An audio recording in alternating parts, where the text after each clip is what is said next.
ये बस हम इसलिए करते हैं कि इसे करके अपने सरकारों की तवज्जो अपनी तरफ लाना मकसूद है। और मेरा ईमान है, इजमा है इस पर, अकाबिरीन का, जमहूर का इजमा कि अपनी मीलाद में बनफ्स नफीस मेरे मुस्तफ़ा खुद तशरीफ लाते हैं। सुभान अल्लाह, सुभान अल्लाह। मेरा दावा ये नहीं है कि आते ही हैं, वो मालिक हैं, मावा हैं, मलजा हैं, आका हैं, दाता हैं। हमने शामियाने लगा रखे, उलमा को बुला रखे, आपको बिठा रखे, कुमकुमों से इसको सजा रखे। हमने लगा रखी है अपनी अर्जी, आवे ना आवे उनकी मर्जी, मगर आते। फर्क ये है कि हुजूर कब्र में भी आते हैं और हमारी मीलाद में भी आते हैं। जी बेशक, सुभान अल्लाह। थोड़ा सा फर्क है कि कब्र में आते हैं तो नजर आते, आशिक उम्मती खुद अपनी आंखों से हुजूर को अपनी कब्र में देखता है। सुभान अल्लाह, सुभान अल्लाह। वहां आते हैं, नजर आते हैं, हमारी मीलाद में आते तो नजर नहीं आते, मगर आते दोनों जगह। और आते इसलिए दोनों जगह है कि मीलाद भी इम्तिहान की जगह है, कब्र भी इम्तिहान की जगह। वाह बेशक। आते दोनों जगह। यहां इसलिए कब्र में इसलिए नजर आते हैं कि लाओ देखूं पहचानता है कि नहीं। वाह वाह, सुभान अल्लाह। और मीलाद में आके भी नजर इसलिए नहीं आते कि लाओ देखो बिना देखे मानता है कि नहीं। बेशक, सुभान अल्लाह। तो आप ये गालिब गुमान रखें, अज़्म समीम रखें, मुकम्मल कामिल ईमान रखें कि हुजूर तशरीफ लाते। बेशक, सुभान अल्लाह। तो ये बड़ी पाकीज़ा महफिलें होती हैं, इसमें बाअदब, बावज़ू, बागुस्ल, मुकम्मल पाकीज़गी के साथ ईमान की निशानी लेकर कामिल मोमिने कामिल बन करके हमें यहाँ बैठना चाहिए। बेशक। मैंने कुरान पाक की आये करीमा की तिलावत का शरफ हासिल किया, जिसमें अल्लाह इरशाद फरमाता है, वरिज़वानुम मिनल्लाहि अकबर। अल्लाह की तरफ से उसकी रजा का मिल जाना ये सबसे बड़ी नेमत है। दुनिया आखिरत में जिसे अल्लाह और उसके रसूल की रजा मिल जाए, जिसे उसकी खुशनुदी मिल जाए, फिर वो दुनिया और आखिरत का ताजदार होता है। बेशक। थोड़ा सा रजा के मफहूम को आप जान लें कि बंदे को किस मकाम पे पहुंचने के बाद अल्लाह की रजा मिलती है। मैं बड़ी खास गुफ्तगू आपसे कर रहा हूं और इसी में मकाम गौसियत को की एक झलक दिखाना चाहता हूं कि मकाम गौसियत किस मंजिल पे फाजिल। आप जहां बैठे या हम जहां हैं, ये भी एक दुनिया है।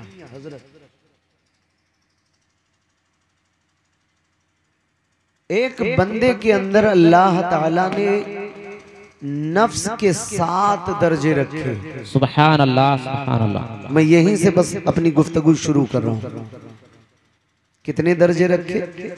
7 दर्जे। न कोई स्वीप लाइन, न किसी गली कूचे में, सीधे अपनी गुफ्तगू के मौजू पे आपको पहुंचा रहा हूं ताकि बेकार वक्त जाए ना हो। और हर नबी अपने हाल के मुताबिक इस नफ्स की दुनिया में तरक्की करता है और वली भी अपने हाल के मुताबिक इन 7 नफ्स की दुनिया में तरक्की करता है। भाई सुभान साहब अल्लाह। बेटा तवज्जो दीजिए।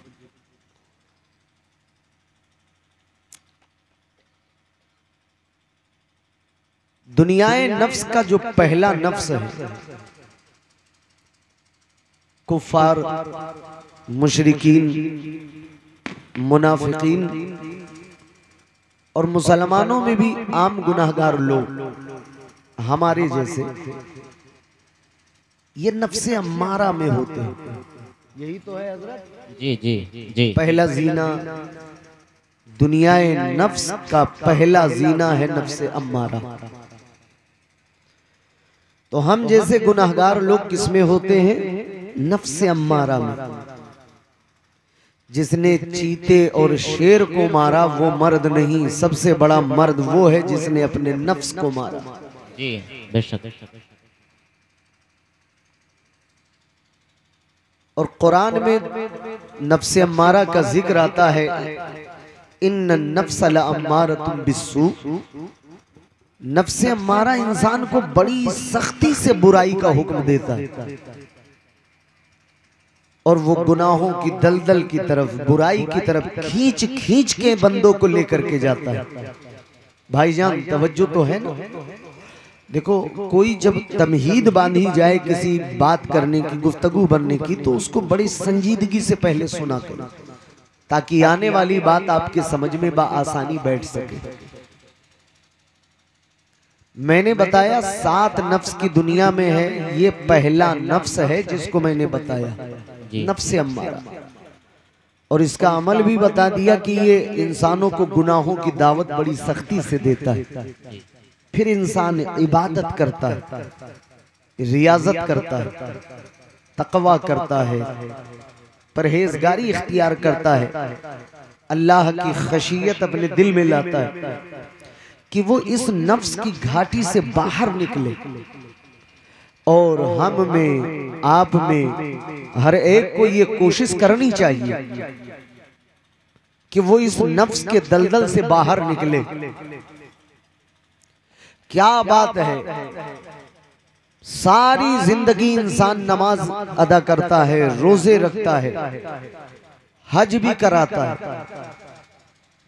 बुजुर्गों के उर्स भी करता है, मिलाद भी हम कराते हैं। पूरी जिंदगी गुजर जाती है, बंदा अपनी रूहानियत में जर्रा बराबर तरक्की नहीं कर पाता, यहां तक कि बंदा मर के कब्र में चला जाता है। अपने फिक्र को बदलो मेरे भाई, अपने अंदर को बदलो, बातिन को बदलो। जाहिर मत संवारो, अपने बातिन को संवारो, जाहिर खुद ब खुद संवर जाएगा। बेशक सुभान अल्लाह। आका ने फरमाया, हुस्नुल खुल्क मिन खिसाली अहलिल जन्नह। अपने अखलाक को बेहतर करो, क्योंकि अखलाक का बेहतर होना ये जन्नती होने की अलामत है। बेशक सुभान अल्लाह। जरा सी बात हो गई, हम लड़ गए, झगड़ गए, इसका ताल्लुक नफ्से अम्मारा से। आप पूछेंगे कि नफ्से अम्मारा की पहचान क्या है, तो थोड़ी सी उसकी खसलत भी सुन ले। मैं बिल्कुल तसव्वुफाना गुफ्तगू कर रहा हूँ, थोड़ा सा ज़ौक़ आप भी बना लीजिए ताकि बात समझ में आ जाए। और जो मैं गुफ्तगू करने जा रहा हूँ और कर रहा हूँ, हो सकता है कि आपने सुनी हो। समझने के लिए बस ईमानी कैफियत और विजदानी मिजाज पैदा करना होगा। नफ्से अम्मारा की पहचान क्या है? मैं जो नाम लेने जा रहा हूं, ये अलामत अगर पाई जाए हम में, आप में, तो अच्छी तरह से जान लीजिएगा कि हम अभी नफ्से अम्मारा की दलदल में फंसे हुए। उसकी पहचान ये है, तकब्बुर है, घमंड है, हसद है, जलन है, बुराई है, शहवतों की ख्वाहिश है, दुनिया की तलब, जाहो इख्तिदार का हुसूल, किसी की तरक्की हमें भाती नहीं। मेरा भाई मुझसे आगे जाने ना पाए, ये मेरी सोच है। ये तमाम अलामतें नफ्से अम्मारा की। और हजरत एक खास बात यह है कि नफ्से अम्मारा जिसके पास होता है उसके ख्वाब भी बड़े खास होते हैं। ख्वाब, जब हम नफ्से अम्मारा के मुर्तकिब होते हैं और जब सो जाते हैं तो ख्वाब में देखते हैं कि एक काला बिच्छू हमें डंक मारने जा रहा है, एक अज़दहा अभी डस लेगा हमें, करीब हमारा पीछा किए हुए है। इसकी अलामत क्या है? तो अल्लामा नसीम साहब क़िबला आपको बताएंगे ये नफ्से अम्मारा की ये गंदा पानी हम ख्वाब में देखते, गलाजत, टॉयलेट्स, बाथरूम, नालियां हम ख्वाब में देखते हैं ना, ये नफ्से अम्मारा की मिसाली शक्लें हैं जो ख्वाब बन करके बंदे को नजर आती है। एक फकीर था, जंगल में कलई डाल के बैठा हुआ था, अल्लाह अल्लाह कर रहा था, विर्द वजीफा करता। एक दिन उस रास्ते से एक सच्चे दरवेश का गुजर हुआ, सच्चे दरवेश का, और नजर पड़ी कि एक फकीर बैठा है, अल्लाह अल्लाह कर रहा है। तो इस सच्चे दरवेश के दिल में ख्याल आया कि लाओ पोजीशन देखो कि ये किस दर्जे में है। देखो ना भाई साहब, इसकी पोजीशन क्या है? ये अपने आप को बाबा कहलवाता है, फकीर कहलवाता है, तो इसकी स्टेटस मालूम करो कि ये किस पोजीशन में। करीब गया, आजमाना मकसद था। करीब जाकर के उसने कहा, बाबा एक गिलास पानी अता कर दे। उसने कहा, नहीं मेरे पास पानी नहीं है, आप जाइए। चूंकि ये आजमाना चाहता था, उसकी पोजीशन फक्र की मालूम करना चाहता था। फिर उसने पूछा कि नहीं, करम करें, गुस्सा न करें, एक गिलास पानी दे दे। अब इसने कहा, तुमने सुना नहीं? मैंने कहा मेरे पास पानी नहीं है, अगर होता तो मैं तुम्हें दे देता। फिर तीसरी बार यही सवाल दोहराया और कहा, नहीं कुछ थोड़ा सा, आधा गिलास ही, आधा कप पानी दे दे। अब ये लठ लेकर के खड़ा हो गया। भाई तवज्जो तो है, ये जो जंगल में बैठा था लठ लेके खड़ा हो गया और गुस्से से तलमला के कहने लगा, अगर हिम्मत है तो अब पानी मांग के दिखा। वाह वाह। चूंकि इस सच्चे दरवेश को, उस बंदे को आजमाना था, इसलिए फिर पानी मांगा और कहा, हजरत गुस्सा न करें, पानी दे दे। अब ये दौड़ाया, वो दरवेश आगे आगे, ये फकीर पीछे पीछे। कुछ दूर जाने के बाद वो सच्चा दरवेश ठहर गया और ठहरने के बाद जो जुमला कहा उसको अच्छा लगे तो दिल की तख्ती पे आप भी नोट कर लेना। पलट करके उस दरवेश ने कहा, बाबा सारी जिंदगी गुजर गई अपने को फकीर कहलवाते कहलवाते और अंदर गुस्से की अभी इतनी आग जल रही है। वाह वाह। फकीरी तो उस वक्त शुरू होगी जब ये चिंगारी बुझ जाएगी। अंदर तो तुम्हारे गुस्से का भांभड़ मचा हुआ। सुभान अल्लाह। हुस्नुल खुल्क मिन खिसाली अहलिल जन्नह, अपने अखलाक को ऐसा करो कि तेरे किरदार को देखकर मदीने वाले की जिंदगी याद आ जाए। सुभान अल्लाह सुभान अल्लाह। बेशक तब तू जा करके सच्चा और बेहतर मुसलमान बनेगा। बेशक सुभान अल्लाह। अपने जाहिर को मत बदलो, अपने अंदर को बदलो, जाहिर खुद ब खुद बदल जाएगा। बेशक। बात समझ में आ रही है ना? ये है नफ्से अम्मारा, जिसका पहला जीना मैंने आपको बताया।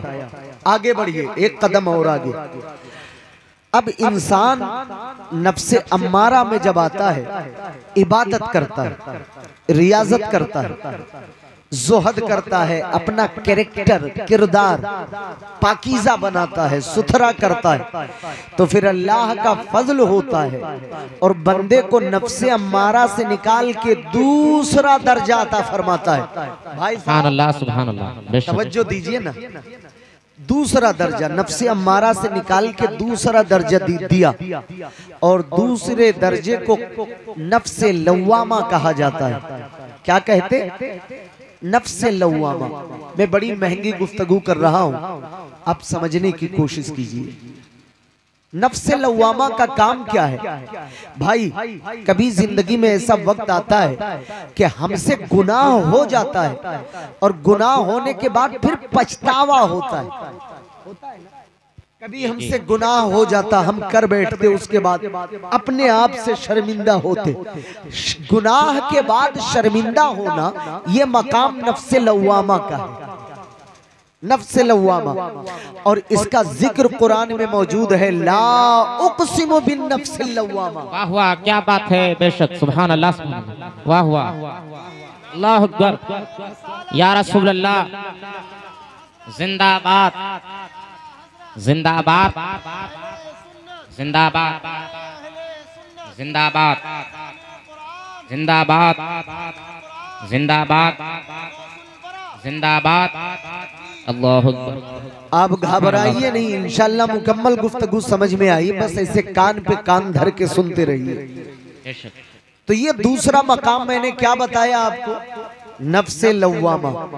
नफ्से लव्वामा का काम यह है कि यहाँ पे जब कोई बंदा गुनाह करता है तो फिर गुनाह करने के बाद में उसका ईमानी विजदानी कैफियत उसे झंझोड़ता है, तो शर्मिंदगी अल्लाह के हुजूर पैदा होती है। और फिर जब यहाँ पे पहुँच के नफ्से लव्वामा में फिर बंदा इबादत और करता है, रियाजत करता है, मुकम्मल मुसलमान बन करके, साहिब ईमान बनकर जब दुनिया में जिंदगी गुजारता है तो फिर बंदे पर अल्लाह का फजल ऐसा होता है कि अल्लाह अपने उस बंदे को दूसरे नफ्स से निकाल के तीसरा दर्जा अता फरमाता है। सुभान अल्लाह, सुभान और अल्लाह, माशाअल्लाह। तीसरे दर्जे का नाम है नफ्से मुल्हिमा, नफ्से मुल्हिमा। और इसका जिक्र कुरान में मौजूद है, फ़अल्हमहा फुजूरहा व तक़वाहा। वाह वाह, क्या बात है, सुभान अल्लाह। ये तीसरा मकाम ये है कि यहाँ पे जब बंदा पहुँचता है तो यहाँ पे गुनाहों से नफरत और नेकियों से मोहब्बत का जज्बा पैदा हो जाता है। वाह वाह, सुभान अल्लाह, सुभान अल्लाह। और यहाँ पे यूं कह लीजिए कि जब बंदा तीसरे नफ्स के दर्जे पर पहुँचता है, नफ्से अम्मारा से निकल के लव्वामा में, और नफ्से लव्वामा से निकल के मुल्हिमा में जब पहुँचता है तो उसका ज़मीर जिंदा हो जाता है। सुभान अल्लाह, सुभान अल्लाह, बेशक ज़मीर उसका बेदार हो जाता है।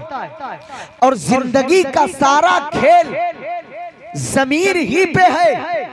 इसीलिए तो हम अक्सर कहा करते कि जिसका ज़मीर मुर्दा हो, वाह वाह, क्या बात है, सुभान अल्लाह, सुभान चले अल्लाह, कार में फिर भी वो मुर्दा। वाह वाह, बेशक। जिसका ज़मीर मुर्दा हो, चले कार में फिर भी वो मुर्दा है। और जिसका ज़मीर जिंदा हो, सोया हो मज़ार में, फिर भी वो जिंदा। सुभान अल्लाह, सुभान अल्लाह, बेशक। वाह, अल्लाह अकबर, अल्लाह अकबर। नारे रिसालत हज़रत अल्लामा मौलाना सुभान रज़ा साहब क़िबला, नारे तकबीर, नारे रिसालत, माशाअल्लाह, सुभान अल्लाह, सुभान अल्लाह। ये नफ्से मुल्हिमा तीसरा दर्जा। और यहाँ पे पहुँच के जब मेहनत करता है और शौक पैदा होता है कि अल्लाह के हुजूर कुर्ब नसीब हो, तो फिर वो और इबादत करता है, रियाजत करता है, मुजाहिदात करता है, तो फिर अल्लाह ताला तीसरे नफ्स से भी निकाल के चौथा मकाम अता करता। चौथा मकाम, भाई साहब तवज्जो तो है ना, चौथा मकाम अता फरमाता है। और चौथा मकाम क्या है, तज़किये नफ्स का अमल जारी रखे, अल्लाह के हुजूर इबादत करे, रियाजत करे, तो फिर तीसरे नफ्स से निकाल के चौथा नफ्स अता फरमाता है। और चौथे नफ्स का जिक्र कुरान में मकाम मुतमइन्ना के नाम से याद किया जाता है। ये मकाम मुतमइन्ना किसे कहते हैं, आप सुने, जो बंदा साहिबे नफ्से मुतमइन्ना हो जाए वो बंदा यहाँ से अल्लाह का वली हो जाता है। इससे पहले सुभान अल्लाह, वो लव्वामा में गया, वो वली न था, वो मुल्हिमा में गया, वली न था। मगर जब चौथा मकाम या अय्यतुहन नफ्सुल मुतमइन्ना, जब वो बंदा चौथे मकाम पे पहुंचा, अल्लाह का वली हो गया, उसका दिल उससे लग गया। वाह और लगा कैसे? वो अल्लाह का वली हो गया। अब उसके दिल में चाहत बढ़ी, नफ्से लव्वामा में था, चाहत बढ़ी कि ये मौला अब तू शरफ़े खिताब अता कर, हमें शरफ़े खिताब बख्श दे। आवाज आई, अभी तू इस लायक है नहीं कि शरफ़े खिताब दूं, मगर वही बंदा जब विलायत की सनद पाकर चौथे मकाम मुतमइन्ना पे पहुंचा और वली हो गया, तब अल्लाह खुद फरमाता है, ए मेरे बंदे आ, या अय्यतुहन नफ्सुल मुतमइन्ना, अब हम तुझे शरफ़े खिताब अता कर। सुभान अल्लाह, नारे तकबीर, नारे रिसालत, माशाअल्लाह, सुभान अल्लाह, सुभान अल्लाह। अल्लाह का वली हो गया, बहुत खूब। अल्लाह का वली जब बन गया तो आप एक मैं खास बात यहाँ पे कहना चाहता हूँ, बड़ी आजिज़ाना मेरी गुजारिश है कि इस गुफ्तगू को जरा ध्यान से सुने। अल्लाह ताला या अय्यतुहन नफ्सुल मुतमइन्ना, ये वली के लिए इशारा है कि ए नफ्से मुतमइन्ना वाले, मतलब ये ए वो लोग मैंने जिनके नफ्स को इत्मीनान दिया। बेशक अल्लाह अपने वली के नफ्स को सुकून दे देता है, उसका नफ्स उसके कंट्रोल में होता है। अल्लाह फरमाता है, तवज्जो एक लख्त के लिए, कुल्लु नफ्सिन ज़ाइक़तुल मौत, हर नफ्स को मौत का मजा चखना है। बोलो ना, यही तर्जमा आपने भी सुना है ना, हर नफ्स को मौत का मजा चखना है। नफ्स मिन जान, जान कहते हैं नफ्स को, और नफ्स जान को कहते हैं।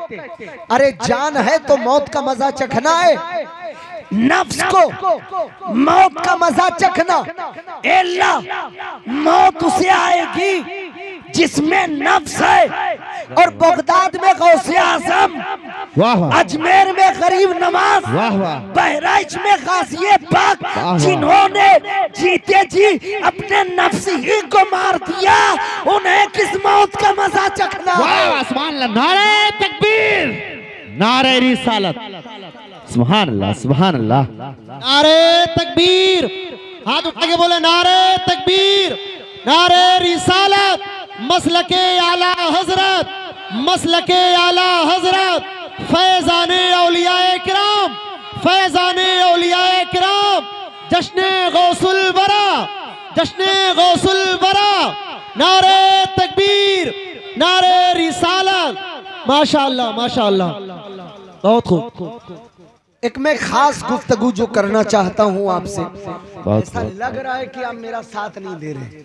माशाअल्लाह, अल्हम्दुलिल्लाह, अल्लाह का शुक्र है कि इस छोटी सी उम्र में मैं 150 बच्चियों का मदरसा भी चला रहा हूँ। दिन में पढ़ाता हूँ, दोपहर से उनके खाने पीने के लिए इंतजाम, और शाम में जलसे, ऐसे कई रातें गुजर जाती हैं। इसलिए आवाज़ भी मुतासिर है भाग दौड़ की वजह से, मगर आवाज़ पर न जाए, मेरे दिल की आवाज़ आप समात करें। अल्लाह कुरान पाक में फरमाता है, भाईजान, भाई अल्लाह बिज़िक्रिल्लाह तत्मइन्नुल कुलूब, अल्लाह के जिक्र से दिल को सुकून मिलता है। कुरान पाक में है, अल्लाह फरमाता है, अल्लाह बिज़िक्रिल्लाह तत्मइन्नुल कुलूब, अल्लाह के जिक्र से बेचैन दिलों को करार मिलता है। बस क्या बात, मेरी तरफ बेचैन दिलों को सुकून मिलता। तो दिल करार कौन पाता? दिल। सुकून किसको मिलता? दिल को, दिल को। तो मतलब ये है कि अल्लाह ताला अपने जिक्र से दिल को करार देता है। तो जो सुकून अल्लाह एक मर्दे साले के दिल को अता फरमाता है, वही सुकून अल्लाह अपने वली के नफ्स को देता है। वाह वाह, क्या बात, बहुत खूब। वली के नफ्स को तो पता चला वली का नफ्स भाई तरक्की करके दिल के दर्जे पर आ गया, क्योंकि जो सुकून दिल को मिलता है वही सुकून वली के नफ्स को। तो वली का नफ्स तरक्की करके दिल के दर्जे पर आया। एक एक लफ्ज तवज्जो से। तो जब वली का नफ्स दिल के दर्जे पर आ गया, तो फिर बताओ वली का दिल कहाँ चला जाता है? क्या बात। जब वली का नफ्स दिल के दर्जे पर गया तो फिर वली का दिल तरक्की करके रूह के दर्जे पर चला जाता है। जब वली का दिल रूह के दर्जे पर गया तो फिर वली की रूह कहाँ चली जाती है? तो सुनो, रूह आलमे बाला की चीज है।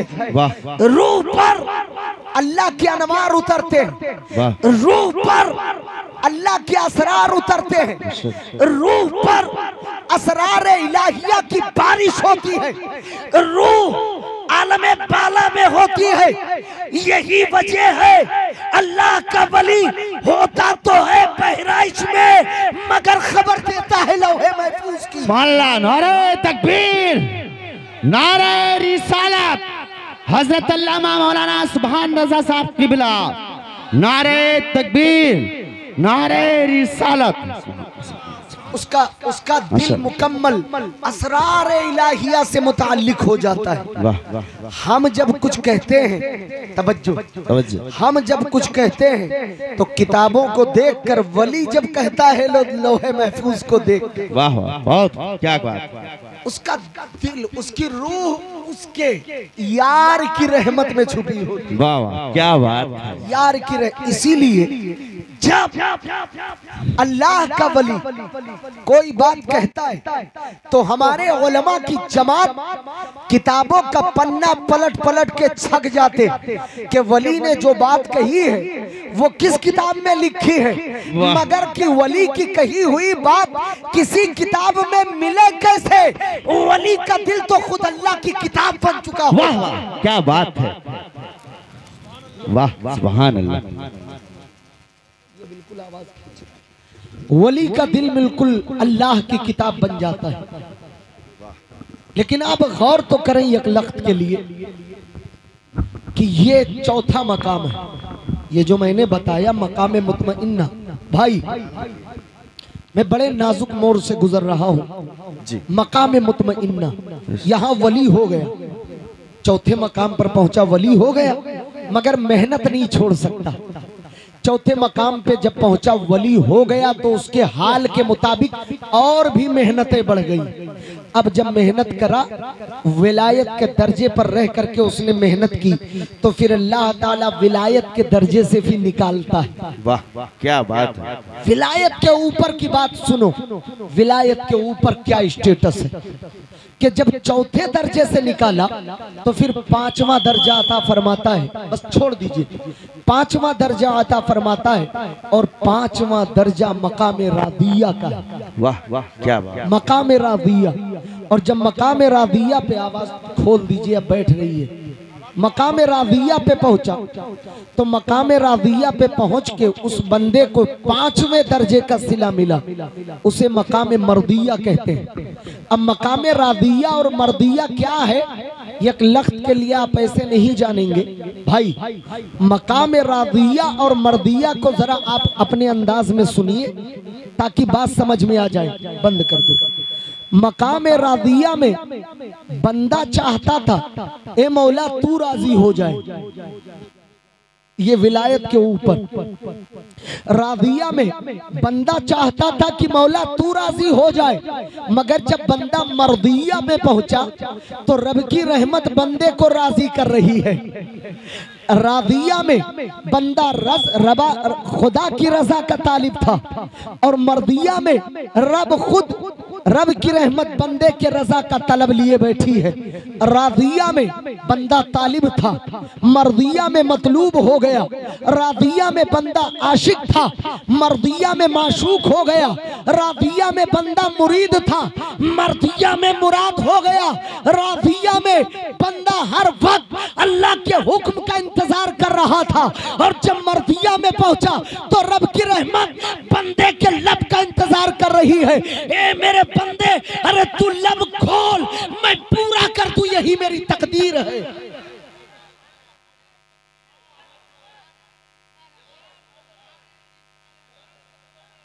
ये है मकाम मर्दिया, जो कह दे वो फौरन पूरा हो जाए।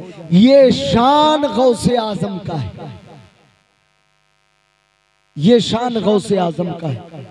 कि जो कह दे ये विलायत के ऊपर चौथा दर्जा मकाम रादिया और उसके ऊपर पांचवा दर्जा मकाम मर्दिया।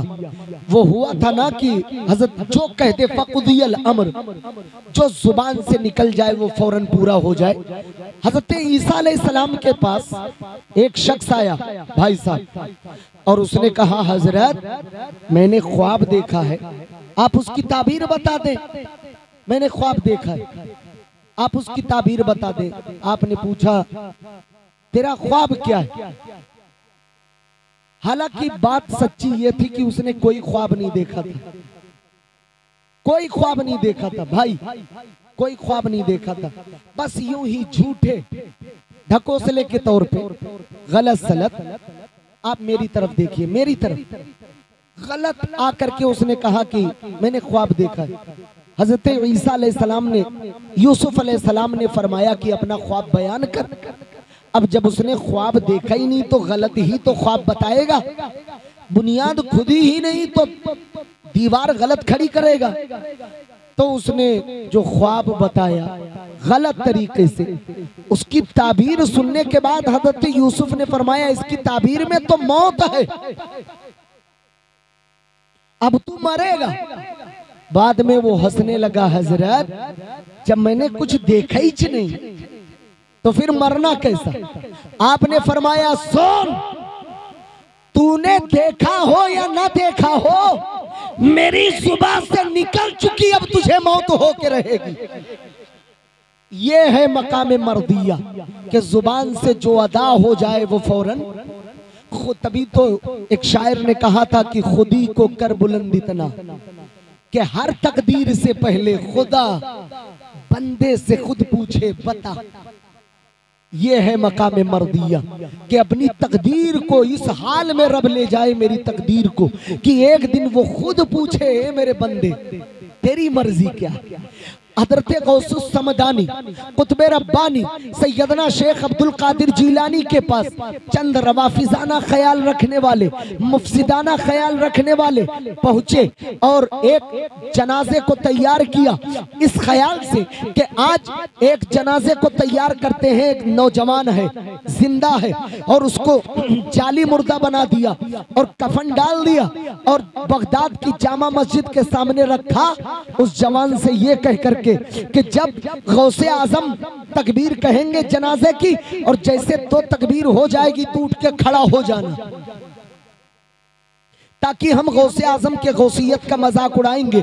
ये कह करके एक जिंदे को जाली मुर्दा बनाया और कफन डाल करके बगदाद की जामा मस्जिद, जुमे का दिन है, रख दिया सामने। गौसे आजम नमाजे जुमा के बाद बाहर तशरीफ लाए, बाप कदमों में गिर गया, अर्ज करने लगा सरकार जवान बेटे का इंतकाल हो गया है, आखिरी ख्वाहिश ये थी कि नमाजे जनाजा सैयद अब्दुल कादिर जीलानी पढ़ाए, मगर आप जनाजे की नमाज पढ़ा दे, मगर निगहे गौसियत देख रही है, दिल में बेईमानी लेके आया है, दिल में फरेब लेकर के आया है, इसलिए आपने फरमाया किसी और से पढ़वा ले।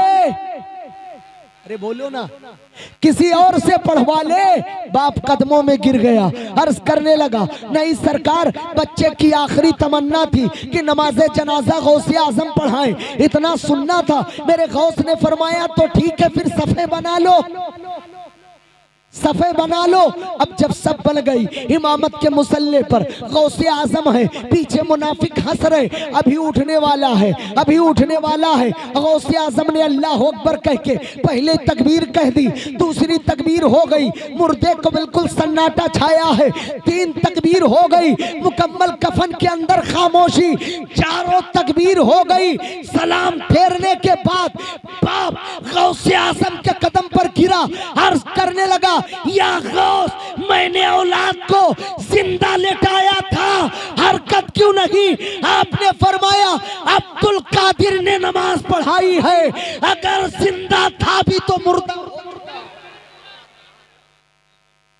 स्टैंड लगा दीजिए, वो माइक दीजिए, वो माइक दीजिए।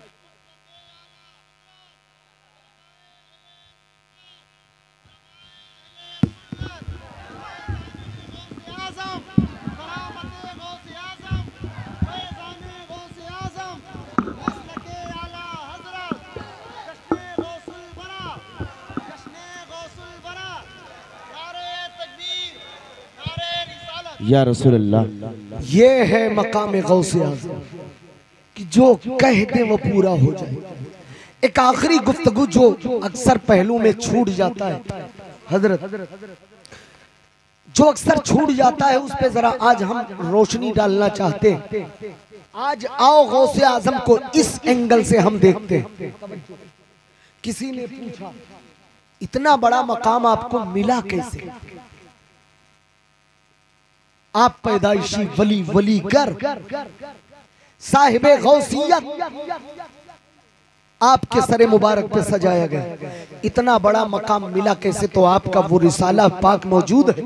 आपने खुद फरमाया दरस्तुल इल्म हत्ता सिरतु कुतबन व निलतु साद मिन मौलल मवाली। आप फरमाते हैं मैं इल्म हासिल करता गया, तरीके इल्म पर चलता गया, यहाँ तक कि अल्लाह ने मुझको कुतुब बना दिया। इल्म को आपने फॉलो किया। वो जो मुहियुद्दीन आपका लकब हुआ ना, दीन को जिंदा कर देना, इस वजह से मुहियुद्दीन नहीं हुए कि आपने मुर्दे को जिंदा किया। इस करामत से आगे, इल्म की करामत से बड़ी गौसे आजम ने कोई करामत जाहिर ही नहीं फरमाई। सबसे बड़ी जो करामत है सरकार गौसे आजम की वो है इल्म।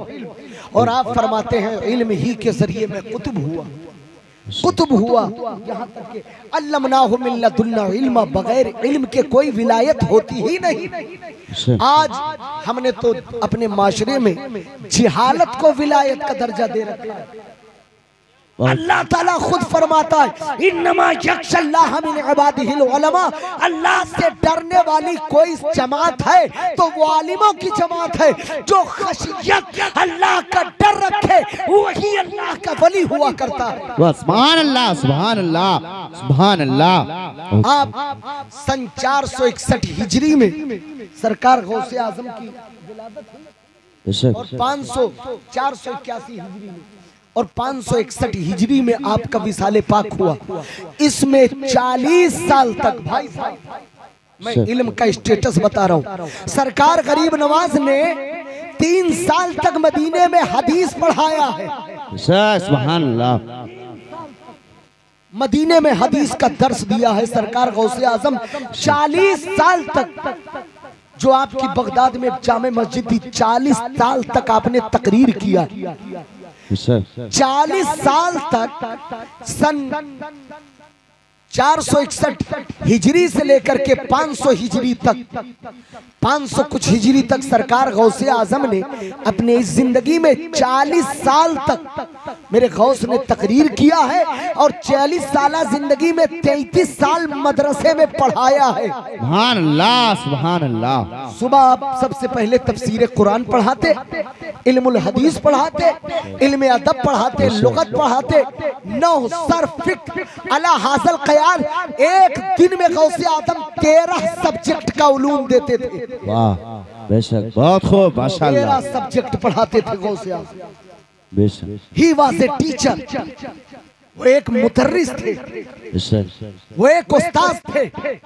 आज तकरीर असल तबलीग नहीं है मेरे भाई, असल तबलीग एहसान मानो अपने आलिमों का, अपने गांव के मुदर्रिस का। असल तबलीग ये है जिस दरसगाह पे बैठ करके आपके बच्चों को ये आलिम दीन इल्म दीन मुस्तफा सिखाते हैं। सुभान अल्लाह। गौसे आजम ने अपने दरसगाह से इल्म की तबलीग फरमाई, इल्म को बांटा है। और आप जो तकरीर फरमाते थे हजरत, आपके सामने 70,000 से लेकर के 1 लाख के करीब सामईन का मजमा होता था। इंशाअल्लाह, सुभान अल्लाह। 400 उलमा बैठ करके आपके कही हुई फरमूदात को तसनीफ फरमाते थे, लिखते थे। और अल्लाह के इज्जत की कसम उठा के कहता हूँ, ये 1 लाख के करीब का मजमा बगदाद में हफ्ते में 3 बार लगता था। जुमा के दिन, इतवार के, सोमवार के दिन और मंगल के दिन। 3 दिन हफ्ते में आप तकरीर फरमाते थे और बकिया दिन सरकार गौसे आजम पढ़ाते थे। ये हाल है। एक मैं आपको वाकया बताना चाहता हूँ, अगर ज़मीर है तो सुनने की कोशिश कीजिएगा। उलमा की खास तवज्जो चाहता हूँ। फिक़े हम्बली का एक बहुत ही बड़ा ज़ख़ीरा किताबुल मुग़नी। किताबुल मुग़नी। भाई साहब तवज्जो दीजिए, मकाम गौसे आज़म बता रहा हूँ। ये 15 जिल्दों पे किताब है। ये फिक़े हम्बल का, मजहब हम्बल का बहुत बड़ा सरमाया है, बहुत बड़ी दौलत। भाई जी, किताब का नाम आपने जाना, किताबुल मुग़नी। ये 15 किताबें हैं, 15 जिल्दों पर।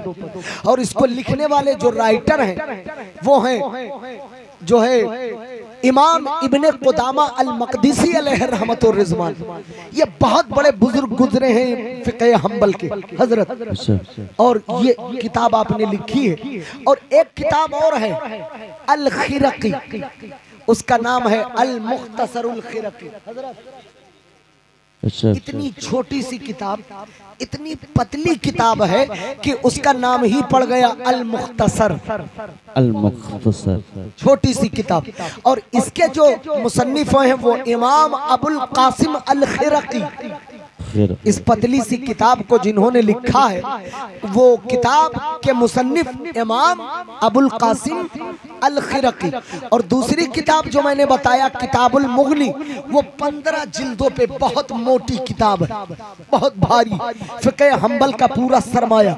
ये अल मुख्तसरुल किताब जो पतली सी मैं किताब बता रहा हूँ, इस किताब की शरह है किताबुल मुग़नी। सुभान अल्लाह।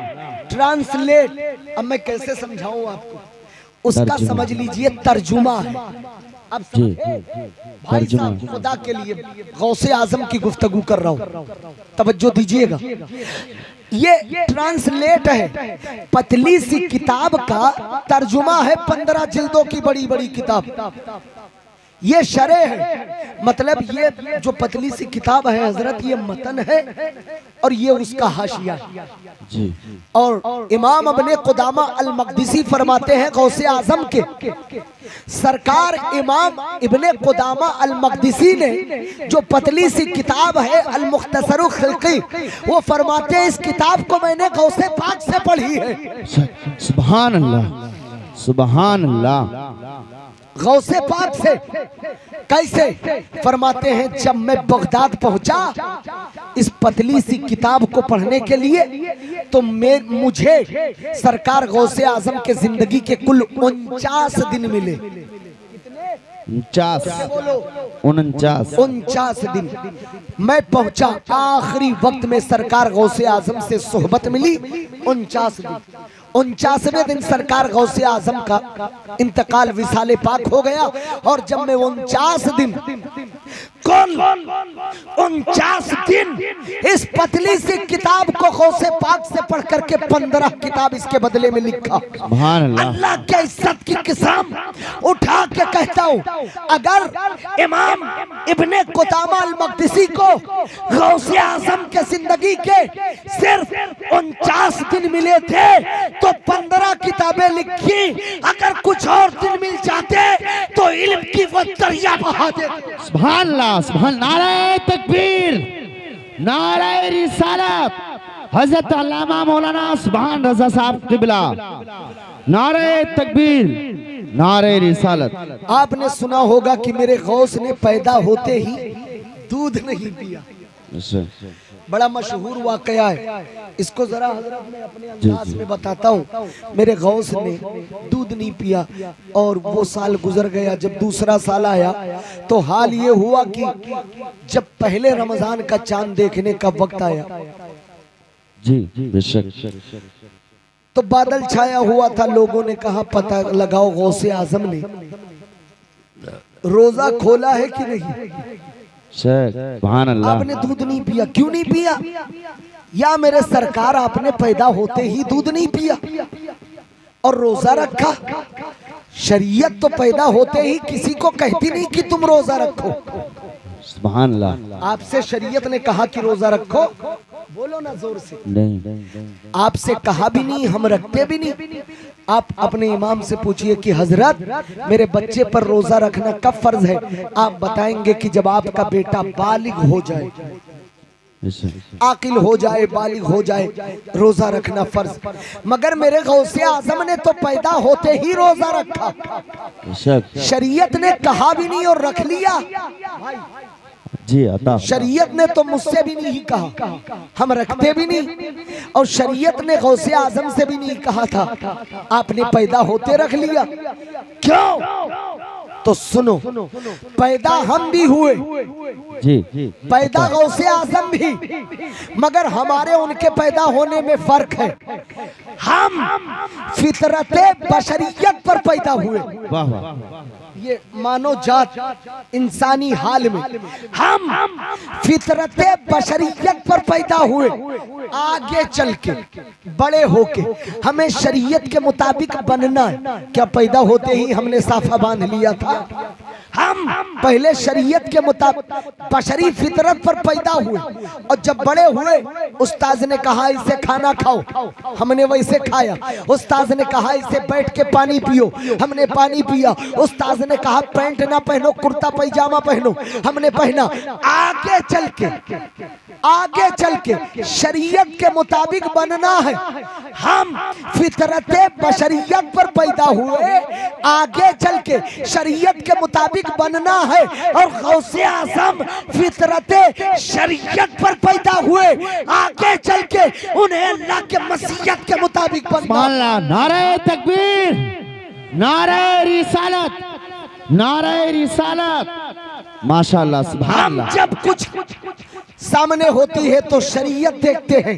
गौसे आजम के सामने जब कुछ होता था तो अल्लाह की मशीयत देखा करते थे। यही वजह कि जब कोई चीज हमारे सामने लाई जाती है तो पहले शरीयत सामने रखते हैं।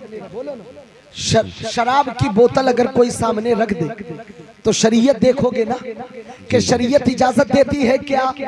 बोलो ना पीछे वाले। बहुत माशाल्लाह। यही तो सोचोगे, शरीयत कहेगी पी लो, हम पी लेंगे। शरीयत कहेगी रुक जाओ, हम रुक जाएंगे। मतलब ये कि कोई चीज जब हमारे सामने रखी जाए तो शरीयत देख के खाते हैं, शरीयत देख के रुक जाते हैं। मगर गौसे आजम फरमाते हैं मेरी जिंदगी में ऐसा दौर भी आया जब तक अल्लाह ना कहे ए अब्दुल कादिर खाना खाओ, तब तक मैं खाता नहीं था। जब तक अल्लाह ना कहे ए अब्दुल कादिर पानी पियो, तब तक मैं पीता नहीं था। मतलब ये है कि शरीयत देख के खाना पीना ये कादरियों की फितरत है, और अल्लाह के मर्जी पर खाना ये अब्दुल कादिर का मिजाज है। सुभान अल्लाह, सुभान अल्लाह, सुभान अल्लाह, बहुत माशाअल्लाह। यही वजह है, एक मैं नाम नहीं लूंगा, थोड़ा सा कोट गोपनीयते अल्फाज में एक वाकया बताना चाहता हूँ। देखता हूँ कितने लोग समझ रहे हैं। इंशाल्लाह कोशिश करेंगे। एक जवान था, ज़ौक की बात है, जवान था, भूख बढ़ी हुई थी और भूख की आग पेट में जल रही थी। क्या पाऊं, क्या खा लूं? दरिया के किनारे चलता जा रहा था और चलते चलते क्या देखा कि नजर के सामने एक सेब बहता आ रहा। आहा, क्या बात है। जैसे नजर के पास आया, न देखा आओ न देखा ताऊ, उठाया और खा लिया। और जब अंदर गया, भूख की आग बुझी, तब ख्याल आया अरे मैंने ये क्या कर दिया। पता नहीं कहां से आया, किसका सेब है, किस हाल में है।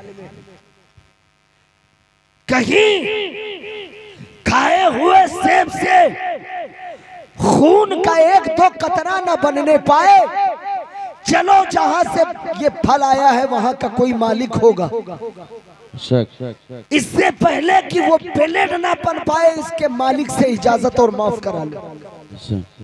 सामने दरिया, जिंदगी को खतरे में डालकर इस ख्याल से कि सही खाया हुआ सेब खून का एक दो कतरा न बना दे, 4 घंटे में ये सब कंप्लीट होके ब्लड बनेगा। इससे पहले कि ये खून बन जाए, जिंदगी को खतरे में डाल के दरिया में तैरने लगे। इस ख्याल से कि उस पार जाऊं और जितनी जल्दी हो सके कोई अगर बाग का मालिक मिले उससे माफी तलब करूं। उस पार निकले, कुछ दूर चलने के बाद में क्या देखा कि एक बाग, और बाग के दरख्त के तमाम डालें दरिया में झुकी। दिल में ख्याल आया हो न हो इसी किसी बाग के डाल का वो फल टूटा हुआ है। करीब गए, इधर उधर तलाश कर ही रहे थे, तब तक एक बुजुर्ग बरामद हुए और जब बाहर निकले, अस्सलाम वालेकुम। वालेकुम अस्सलाम। कौन? ऐसा लगता है कि आप इस बाग के मालिक हैं। तो आप देखे ना कि ये बहुत सारी डालें इस बाग की दरिया में झुकी हुई हैं। हाँ हाँ, जब किनारे है तो बहुत सी शाखें झुकी होंगी, आगे बोलो, तो उसका एक फल टूट के गिरा होगा। अरे जब डालें दरिया में झुकी हैं तो बहुत से फल टूटे होंगे, आगे बताओ।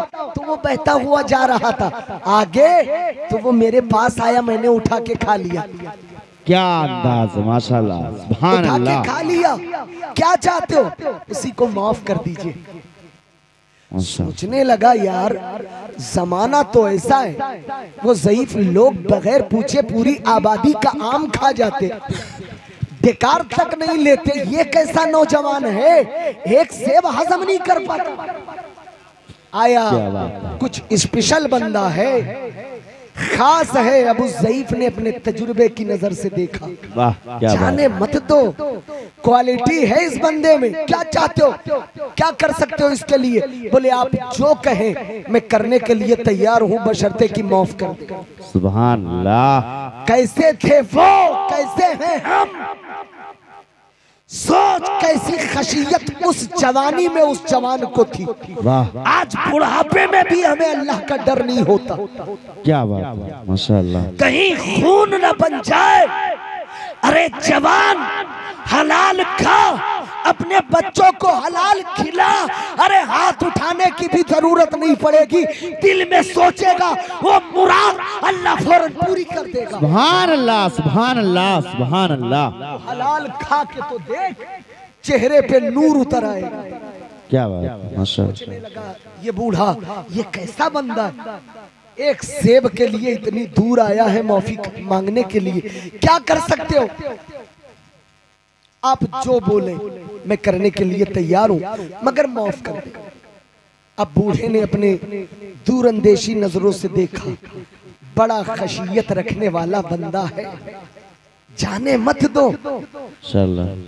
उस ज़ईफ ने फरमाया कि देख, माफ करूंगा मगर एक शर्त है। क्या बात? एक शर्त है, माफ कर दूंगा। बोले हाँ, आपकी कोई भी शर्त हो मैं मानने के लिए तैयार हूं, इस शर्त पर कि आप माफ कर दे। बोले सुन, शर्त ये कि मेरी एक लड़की है, उससे निकाह करेगा तो माफ कर दूंगा। क्या बात है। और उसकी बातें सुन, उसमें कुछ वजूहात, वो पैर से लंगड़ी, कान की बहरी, वो कुछ पकड़ नहीं सकती क्योंकि हाथ की लूली, वो चल नहीं सकती क्योंकि पैर की लंगड़ी, वो देख नहीं सकती क्योंकि आंखों की अंधी। ऐसी लड़की से निकाह करेगा तो माफ कर दूंगा। सुभान अल्लाह। अरे सुना की लूली है, सुना की गूंगी है, सुना की बहरी है, उसके बावजूद भी फरमाते हैं हाँ, अगर माफ करते तो ऐसी लड़की से मैं निकाह करने के लिए तैयार हूं। सुभान अल्लाह, सुभान अल्लाह, सुभान अल्लाह। अल्लाह का खौफ कैसा कूट कूट के उस जवान में भरा हुआ। सुभान अल्लाह। अरे हजारों हजार रिश्ते देखने के बाद भी अपने लड़के के लिए लड़कियों को ठुकराते हो, इसलिए कि उसकी सूरत सही नहीं। अरे नौजवानों, अगर घर को जन्नत बना बनाना चाहते हो तो रिश्ते सूरत पे नहीं अच्छे किरदार पे करो।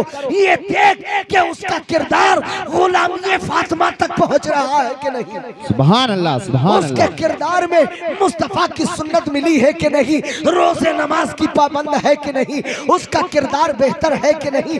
जब तू ऐसी लड़की को लेके आएगा तो तेरा घर जन्नत के टुकड़ों का एक टुकड़ा हो जाएगा। सुभान अल्लाह, सुभान अल्लाह, सुभान अल्लाह।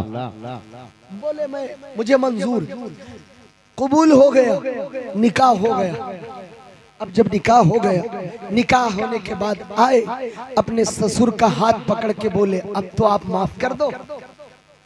क्या बात, निकाह भी कर लिया, बोले अब तो माफ कर दो। बोले हाँ मैंने माफ कर दिया, जाओ। अब तो निकाह हो चुका था, निकाह हुआ।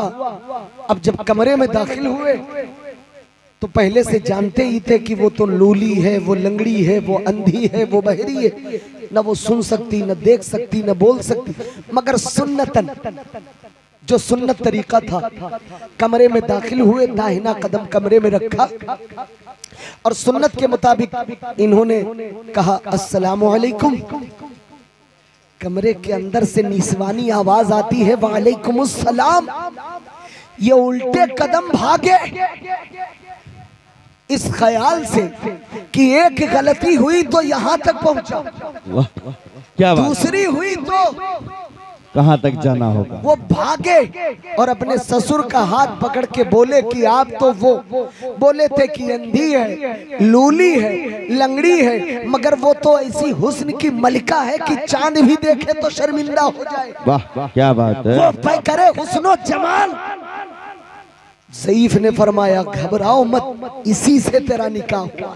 वाह, क्या बात, सुभान अल्लाह। मैंने लंगड़ी इसलिए कहा था कि पैदाइश से जवानी तक हराम की तरफ इसने अपने कदम को बढ़ाया नहीं। सुभान अल्लाह। मैंने गूंगी इसलिए कहा था कि आज तक गैर हक जुमलात कलमात अपने जबान पर लाई नहीं। सुभान अल्लाह। मैंने बहरी इसलिए कहा था कि सच के सिवा कोई खराब बातें आज तक सुनी नहीं। सुभान अल्लाह। और मैंने अंधी इसलिए कहा था कि आज तक कोई गलत चीजों को अपनी आंखों से देखा नहीं। और मैंने गूंगी इसलिए कहा था कि सच के सिवा आज तक झूठ का एक लफ्ज जुबान पर लाई नहीं।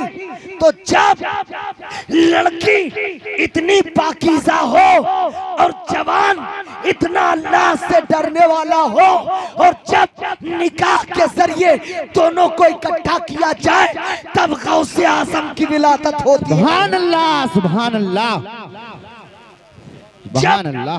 निकाह से दोनों का मिलन होता है तब गौसे आज़म पैदा होता है। सुभान अल्लाह। वो गौसे आज़म आगे चल कर ऐलान करते हैं कदमी हाज़ा रकबती अला कुल्ली फी वलीयिल्लाह।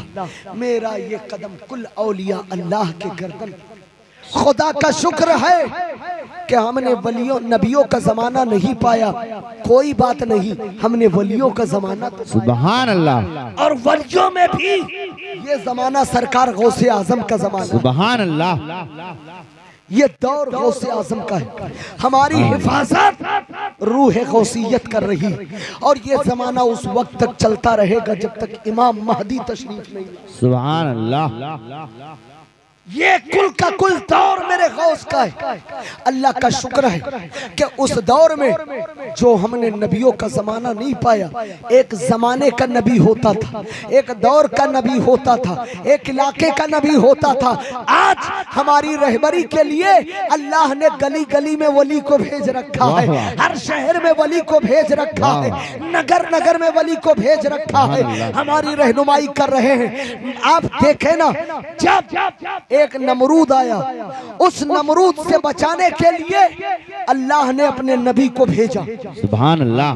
जब एक फिरौन आया, उस एक फिरौन से बचाने के लिए अल्लाह ने अपने मूसा पैगंबर को उतारा। जब कोई आतंकवाद आया तो उससे बचाने के लिए अल्लाह ने नबी भेजा। और हुजूर के जमाने में जब गली गली में शद्दाद आने लगे, वाह वाह, कदम कदम पे फिरौन, हर हर महल्ले में नमरूद, अबू जहल जैसे लोग आने लगे, तब अल्लाह ने फरमाया अब ये मेरा आखिरी नबी, सुभान अल्लाह, आखिरी नबी, अब आगे कोई नहीं। तो उम्मत परेशान, बंदे परेशान। अल्लाह जब एक फिरौन आया, एक नबी भेजा, एक नमरूद आया, एक नबी भेजा, अब तो गली गली में नमरूद, एक एक शहर में 10-10 फिरौन अबू जहल। अब तू कहता है ये मेरा आखिरी नबी, आगे हमको कौन बचाएगा? आगे हमारी रहनुमाई करने वाला कौन? हमारी रहबरी करने वाला कौन? तो रब ने फरमाया बंदो सुनो, हमने नबूवत का दरवाजा बंद किया है, रहबरी का दरवाजा बंद नहीं किया, हिदायत का दरवाजा बंद नहीं किया। अरे जो काम मेरे अंबिया करते थे वही काम मुस्तफा के उम्मत के औलिया करते हुए नजर आए। सुभान अल्लाह, सुभान अल्लाह, औलिया करेंगे। और आज हिंदुस्तान में हमें नबियों का मजार नबियों का नहीं मिला, सब रहे उनके अक्स जमील वलियों का दरवाजा हमारे सामने। सुभान अल्लाह। आप बहराइच जाएं, आप अजमेर जाएं, उनकी बारगाह में अपनी खिराज अकीदत को पेश करें, वो मुस्तफ़ा तक पहुंच जाएगा। सुभान अल्लाह। जो मुस्तफ़ा तक जाता है वही खुदा तक जाता है। सुभान इसलिए अल्लाह। आपको चाहिए कि अहले सुन्नत वल जमात के नक्शे कदम पर आप कायम दाइम रहे, मसलक आला हजरत के परचम को मजबूती से थामे रहे। आमीन। आपको मैं मुबारकबादी पेश करता हूँ। हमारे अल्लामा नसीम साहब किबला ने, हमारे और आपके इमाम साहब किबला ने बताया कि बड़ा शौक है आपके अंदर दीनी खिदमात का, मस्जिदों और मदरसों की इमारत और उसकी इशाअत का, अल्लाह और उसके रसूल के लिए इस जज्बे को आपके सलाम करता हूँ। आप अपने इमाम का समर्थन करें। ये सिर्फ मुसल्ले के इमाम नहीं, पूरी बस्ती के इमाम है। जिस तरह आपने इनको अपने नमाज का इमाम बनाया है, आप अपने हर काम का इमाम इन्हें चुने और इनको वक्त दें, सर आंखों का ताज बना करके रखें। क्योंकि अरे हुसैन के बारगाह में हुर ने एक सजदा किया था, इब्तिदा में की गए एक सजदे की कीमत जान देकर भी चुका रहे। सुभान। तुम कैसे मुक्तदी हो कि आप सजदा करके पसे पुश्त बुराई, मगर ऐसा इमाम साहब ने बताया नहीं। खुदा न करे हमारे मुक्तदियों में ये घिनौनी इल्लत पैदा हो। आप साहिब नसीब हैं जिसका इमाम आपकी तारीफ करे। आप पढ़ चढ़ करके इनके बाजुओं को मजबूत करें। अल्लामा कारी साहब ने खुद बताया कि हमारे इमाम साहब ने बहुत काम किया है मसलक व मिल्लत के लिए, इशाअत दीन शायर इस्लाम के लिए बहुत जिद्दोजहद की है। अल्लाह ताला इनका साया आप सब पे, हम सब पे तादेर साया फगन रखे। आप इनके हुक्म की मुताबिकत करें, मदरसे को मस्जिदों को आप बढ़ चढ़ करके इसमें हिस्सा लें। ये सवाबे जारिया है। कल मैदान महशर में ये मस्जिद अल्लाह के हुजूर जाके आपके मगफिरत की गवाही देगी। रसूलुल्लाह का घर जिसने जमीन पर कायम किया, बता मुस्तफा के घर को कायम करने वाले के जन्नत को खुदा उसके कब्र को खुद सजाएगा। सुभान अल्लाह। इसलिए आप मुस्तफा के घर को बनाओ, अल्लाह आपके कब्र को रोशन करेगा। मौला ताला हम मुसलमानों को इश्क मुस्तफा में जीने की तौफीक और रफीक अता फरमाए, नबी की मोहब्बत में जिलाए, नबी की मोहब्बत में सुलाए, हमारा खात्मा बिल खैर फरमाए। व आखिरु दावाना अनिल हम्दुलिल्लाहि रब्बिल आलमीन। अस्सलामु अलैकुम।